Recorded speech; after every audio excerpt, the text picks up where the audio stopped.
Hello everyone, this is Manisha Singh teaching you principles of fluid flow. Then what are the properties of fluid? First is viscosity, second is surface tension, third is compressibility. Then what is viscosity? Viscosity is basically a measure of resistance to flow. It describes the internal friction of moving fluid. That internal friction basically resists the fluid to flow. A fluid with large viscosity resists motion because its molecular makeup gives it a lot of internal friction. A fluid with low viscosity flows easily because its molecular makeup results in very little friction when it is in motion. Then next is what is surface tension? Surface tension is a contractive tendency of the surface of a fluid that allows it to resist an external force. Then fluid tends to attain the minimum surface area as possible. Why? The reason behind it is that while a molecule inside the fluid bulk is pulled each and every direction by the adjacent molecules, but the surface of the molecule or the fluid, the case is different. The adhesive forces causes downward pull on the molecule due to coherent. So the molecule on the surface tends to move downwards. Then what is the formula of surface tension? The ratio of the surface tension, surface force F to the length L along which the force X. Then mathematically it is derived as T equal to F upon L, where T is the surface tension of the liquid, L is the length of the in which the force act, and F is the force per unit length. Then what is the unit of the surface tension? Then the SI unit is Newtons per meter and the CGHS unit is dynes per centimeter. Then this is the diagram in which showing the surface tension. The molecule in between the liquid have a tendency, having applying forces in all the directions. But with the molecules which are at the surface, they have the forces downwards. They are pulled downwards. Then what is compressibility? Compressibility, also known as the coefficient of compressibility or isothermal compressibility, is a measure of relative volume change of a fluid or solid as a response to pressure or mean stress change. In its simple form, the compressibility may be expressed as beta equal to negative of 1 by V delta V upon delta P, where V is volume, P is pressure. The choice to define compressibility as the negative of the fraction makes compressibility positive in the usual case that an increase in the pressure induces a reduction in volume. Then, what is fluid flow? A fluid is a substance that continually deforms under an applied shear stress. Fluids are a subset of the phases of matter and include liquid gases. Fluid flow may be defined as the flow of substance that do not permanently resist distortion. The subject of fluid flow can be divided into fluid statics and fluid dynamics. Then what is fluid statics? Fluid statics deals with the fluids at rest in the equilibrium. Basically, statics means that rest. The fluid is in the rest. Then the behavior of liquid at the rest and nature of pressure it exerts and the variation of the pressure at different layers. Then pressure differences between the layers of the liquid. Here you can see the tank of the fluid in which 2 points are there from where the fluid is driven out. Then the difference in their height. This is the H1 height and this is the H2 height. Then consider a column of liquid with two openings which are provided at the wall of the vessel at different height. The rate of flow through these openings are different due to the pressure exerted at the different heights are different. Consider a stationary column. The pressure P is acting on the surface of the fluid. Column is maintained at constant pressure by applying pressure. The force acting below and above the point 1 are evaluated. Substituting the force with pressure multiplied by area of cross section in the above equation. Then we will get force acting on the liquid at point P1 equal to force on the surface plus force excreted by the liquid above point P1. Then next is pressure at P2 into area is equal to pressure on the surface area multiplied by surface area of the tank. Then pressure at P1 point to area is equal to pressure on the surface area multiplied by the surface area in plus mass into G.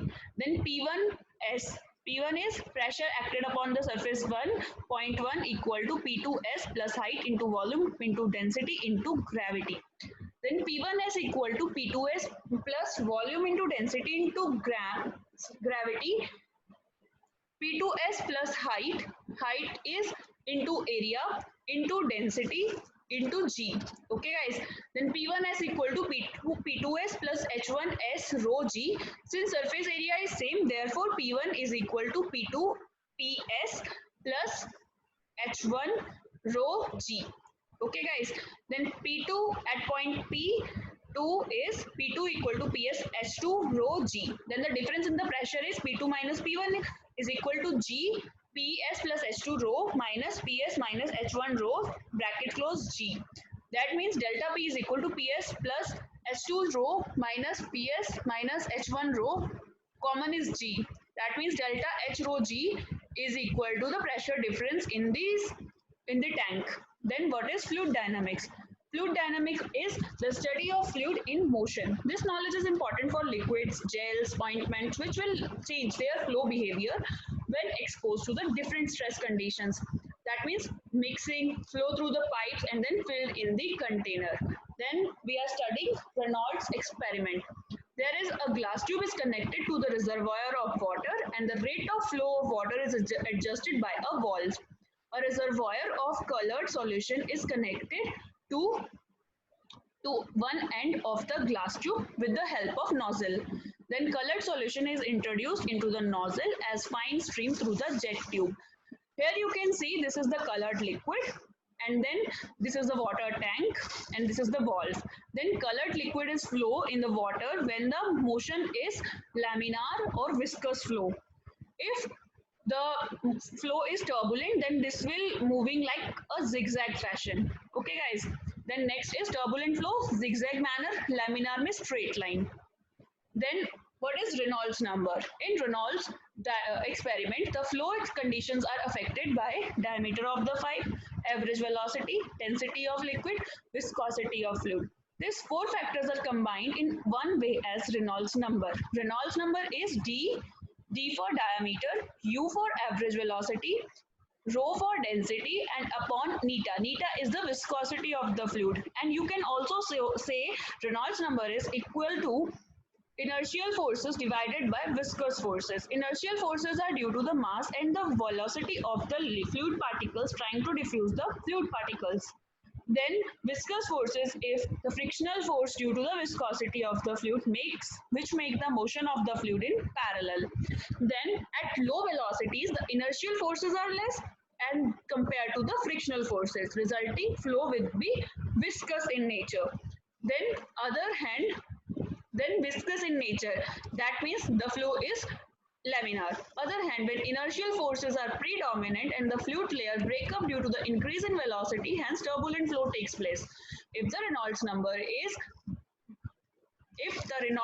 is less than 2000, the flow is laminar. If the Reynolds number is greater than 4000, the flow is said to be turbulent. If Reynolds number lies in between the 2000 to 4000, the flow change in between the laminar to turbulent.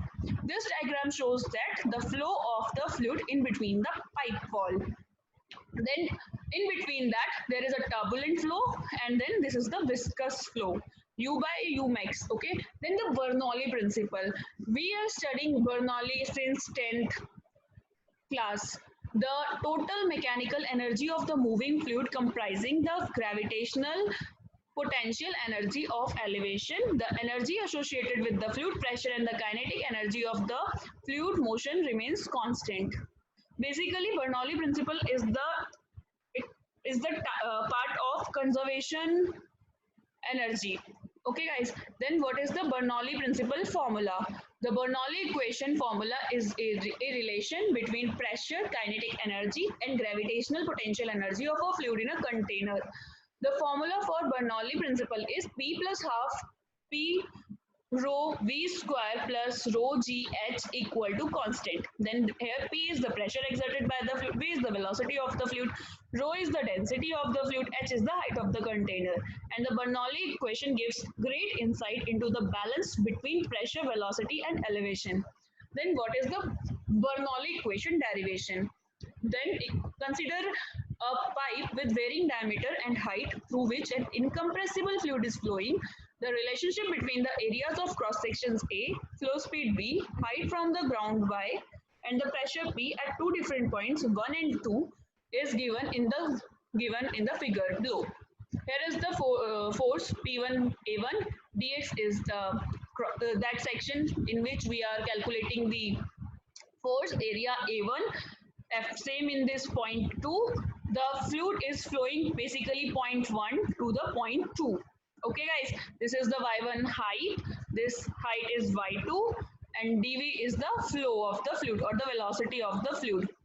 Then assumptions are the density of the incompressible fluid remains constant at both the points. Energy of the fluid is conserved as there are no viscous forces in the fluid.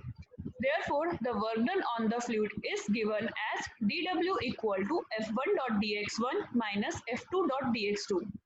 Then dW we can also write F1 is P1 A1 dx1 minus F2 is equal to P2 A2 dot dx2. dW is equal to P1, that A1 and dx1, that is written as in terms of volume, that is dV, minus P2. Similarly, A2 dx2 is equal to dV. That means P1 minus P2 is equal to dot dV. We know that the work done on the fluid was due to the conservation of gravitational force and changing kinetic energy. The change in kinetic energy in the of the fluid is given as dk, that is the change in kinetic energy, and you can write it as what is kinetic energy is equal to half mv square. Then here we are basically doing the comparison. That means we are knowing the difference. That means half m2 v2 square minus half m1 v1 square. Matlab the kinetic energy at the point 1, 2 minus kinetic energy at the point 1 equal to half rho dv bracket close v2 square minus v1 square. The change in potential energy is given as potential energy is mgh. Then du is equal to, here is also a difference between the point 1 and point 2. That means mgh2 minus mgy1 equal to rho d v g y2 minus y1. Okay, therefore the energy equation is given as dW equal to dk plus du. Then dW is P1 minus P2 bracket close dV equal to dk is half rho dV bracket में v2 square minus v1 square plus rho dvg y2 minus y1. Then p1 minus p2 equal to half rho v2 square minus v1 square plus rho g y2 minus y1. Rearranging the above equation and we get the Bernoulli's equation, that is p1 basically 1.1 0.1 terms taken as left hand side, and 0.2 terms will be taken onto right hand side. Then p1 plus half rho v1 square plus rho g y1 equal to p2 plus half rho v2 square plus rho g y2, and this is the Bernoulli equation. Thank you.